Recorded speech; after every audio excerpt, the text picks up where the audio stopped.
La maison Creed est née en 1760. Nous étions marchands de beauté, ce qui comprenait fabriquer des tissus, apporter des soieries et fabriquer des costumes. Pour revenir à la parfumerie, pour notre technique, elle est basée très simplement sur des produits naturels. Mais aussi, il y a une technique de fabrication. Tout est fait à la maison, dans notre usine, ici, à Uri. On ne cède pas du tout aux procédés nouveaux et tout ça. Nous restons dans notre tradition de fabrication. Dans l'Amanthus Forer, nous nous sommes inspirés de l'Amanthus Moram en la rendant beaucoup plus florale et, j'allais dire, beaucoup plus hespérique.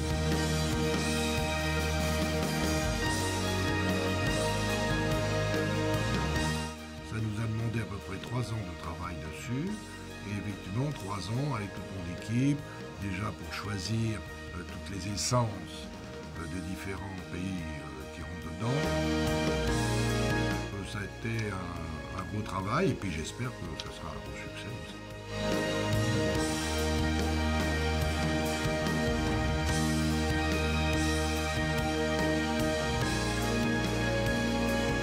Chaque année, je voyage dans le monde essentiellement pour sélectionner nos matières premières.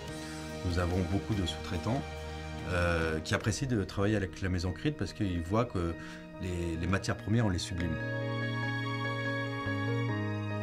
On préfère rester sur des compositions assez simples, mais avec des produits d'excellente qualité. Aujourd'hui, on est une des rares marques de parfum à exploiter à 100% tout le procédé de création d'un parfum.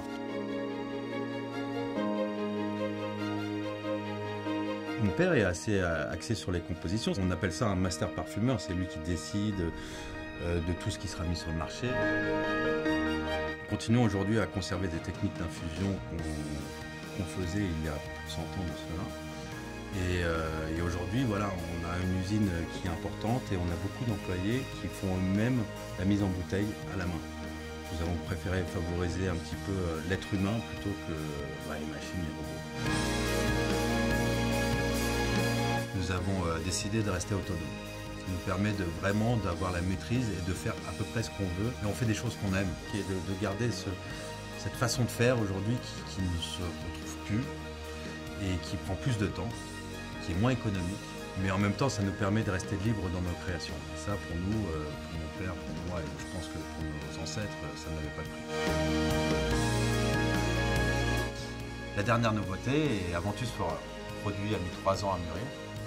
Et dernièrement, à peu près il y a 3 mois de cela, mon père a trouvé la formule parfaite qui nous correspond et depuis on est assez heureux et on est heureux de pouvoir fournir un nouveau jus à notre clientèle féminine.